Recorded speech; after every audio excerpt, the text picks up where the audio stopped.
garden, personally. I was in the hills, in our St. James in here, burning coal for 6 weeks, cutting down coal wood to burn for a coal, that we can get it to cook into the stove. And when I come out of the hills now, draw the coal the Friday, the Good Friday, and come out and distribute a bag of the coal to a vendor and go around to my brethren to ask him what's going along and tell me, say, well, police is in the area. So I leave now from the brethren and come up to my gates, still in Granville. These things that I'm telling you happen. And when I come up my gate now, I did have a sister in that I rest together as my empress. And then I trod now to a higher hills called Charman, where I farm, do my little farming and so on. And was in Charman Mountain for around 4 days until I leave there and trod to St. Elizabeth and the daughter. Call there to the part of St. Elizabeth where I trod, called Cedar Spring, is around 28 miles from Montego Bay. And we trod all night. And when we reached there, they clean out. So when we were there with our brethren now, called Bongo Levi, and tell him what happened, the people them know when I was going up the hill, try to stop I from enter the area of the brethren house then. So we mustn't go up there. So I asked them why. Them said because Rasta kill police at Montego Bay. Call management come down pan and I. And then come take an eye now. Murder an eye. Too many things with an eye. And send it back in prison. And they grab me. And they put a rope right round me, you know, make sure that they rope me go down foot, heavy head. And they tell me like banana. Come up to me yard and when I handcuff we and handcuff we. One of the policeman say, when the policeman say, man, you could have had a great mind and burn down the building. Me say, man, how they say to me? Me say, man, you'd have been up it fast and you build it down, but up it. That one of them got one long gun, see that way? You can't see it. Look on it, you know, man. You have one long gun in this way, the one gun, wham! On it, the two head move. One of my sister bend it and scream out. He says, you scream out. Not me, I said, no, wait till I go down, sir. I don't have jail. While I was in Wakefield, touchdown Trelawney, on the 12th of April, 1963, where Buster Manti and Harley Regine come down to say, kill Rastafari. And them take I from Wakefield. In fact, them cruel to I from Wakefield to Montego Bay. When I go to Montego Bay, I have to kneel down for my knee at 14 and put me on for my head and shut up my eye. It's don't go high self, no lick high self. To every man have a privilege, if you dig out your eye, there's nothing unto the government. In night time, you know, they usually beat Rastas and shoot them and all them things and lock them up, and some get imprisonment and some get jail and pay some cash and find them, and some go to prison. The government said we carrying all Rasta dead or alive. Either their head, cut out their head and carry them in, or kill them and carry them in, no charge. Let them take away 3 year imprisonment. They carry me to the Montego Bay jail right in the center of the town. They beat us, then do everything to us. When we ask for water, they push us out in the broiling sun. And they wait until when the sun hot. When you look at the concrete, man, you see the heat coming out of it. And they take up the hose, they have the water hose personal. And they touch it on the hydrant. And they spray us in the middle of the sun. And the night was coming and them trying to search me, because they want me. Then we call out. And the bad dog, them, all kind of dog, them come up and ready to heat up my structure. But seeing as I was a humble youth at them time, they couldn't eat I up. Come in the war them. They stand up on you what them have to say. Then came me go to jail. Beat me very, very properly. Beat me from the generation. And then came me go to jail. And then lock I down. And then lock I down now, I believe then give I bail. And sentenced me for 30 days in prison. The first sentence that.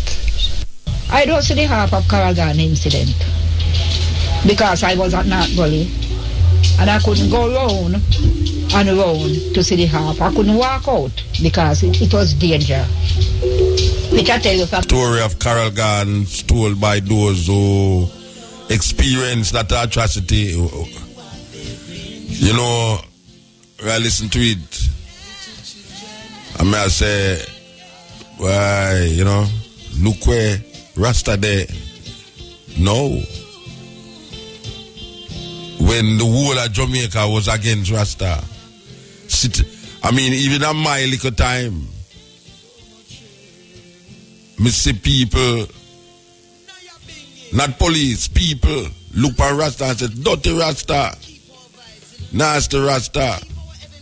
We cut off on the dirty head, that dirty ear and all them something and take buckle, broke buckle and cut off Rasta ear. Now that which was once thorn on your head has now become a crown.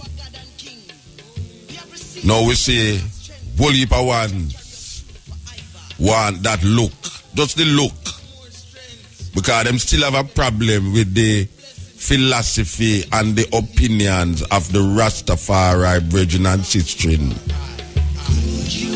But you know, today I look on this inauguration of this Pope and I say, you know, I talk and I say, but look at how in a very obscure place in the earth, a place named Israel, Palestine, very obscure place in the earth, a peripheral thing happen and it give rise to where we see go on in a room today. Hundreds of thousands, and a matter of fact, 1 billion people rally around this so-called Vicar of Christ in one of the richest cities in the world and the smallest city in the world. And we say, wow, look there. A little obscure place in the world with some obscure people give rise to that. So we just reflect on the Rastafari movement in a very weird way. There's a parallel drawn in an obscure island, very obscure island, with some very strange looking people. It gives rise to a cultural expression that now define what it is to recognize life and nature and the energy that life really give to people who want to receive it as something of value. Rastafari, they are still in all of that. Yes, in Black River Police Station. And on the 8th day now, they transfer us to Balaclava Police Station and carry us to Balaclava Courthouse. I was working at Ayashore and I hear that they're coming on with Rasta. And I sit down there and after what I see, some police and soldier and pavilion, they come through the cane piece was right there. And the whole of them come through and then take me first.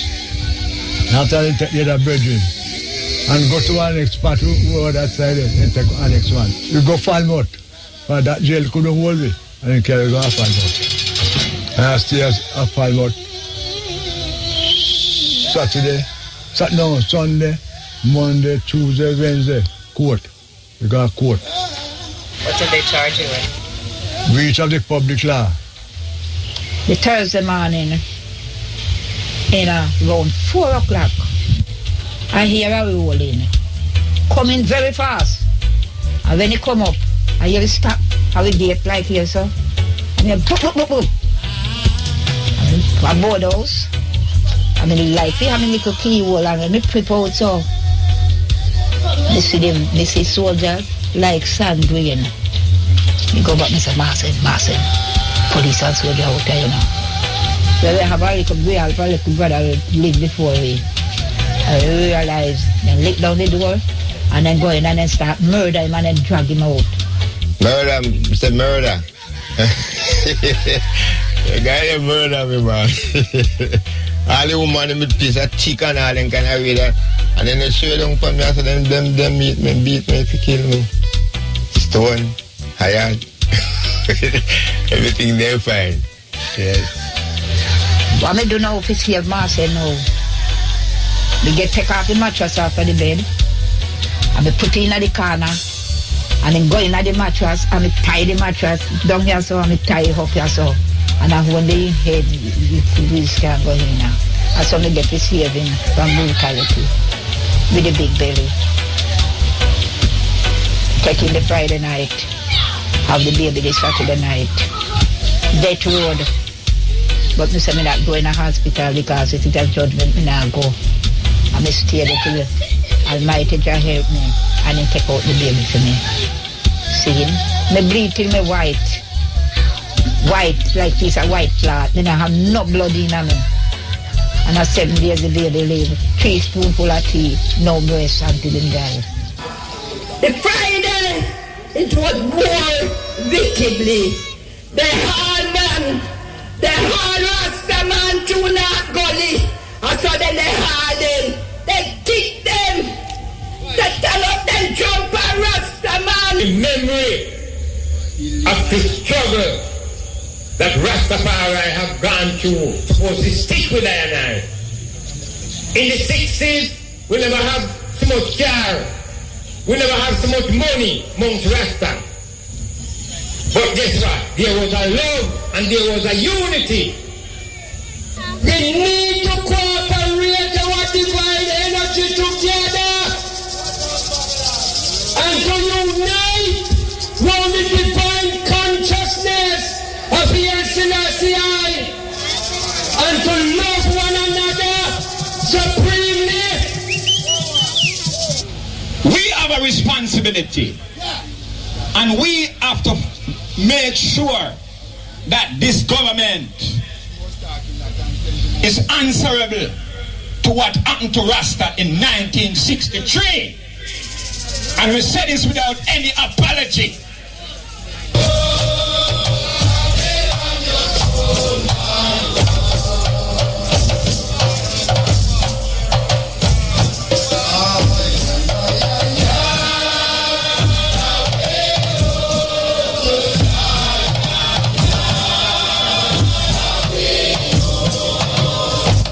Before the Skull Garden thing in 1963, you used to hear frequently of people getting 7 days or 30 days or a few months for smoking, possession, and not even trading in ganja. But they changed the law after this trial to a mandatory sentence of 18 months for possession. First offense. And it was used as a blanket law to pull in people, Rastafarians especially, who are giving the government trouble, perceived trouble, political and otherwise. Even if you were in possession of a few grains of ganja or even ganja seeds, but not actually the leaves of the ganja, you could be charged for a criminal offense. And it didn't only affect the poor people and the working class people, it affected everybody in the society. It not only meant that here was an oppressive tool in the hands of the police, but it also was a tool that led to the corruption of the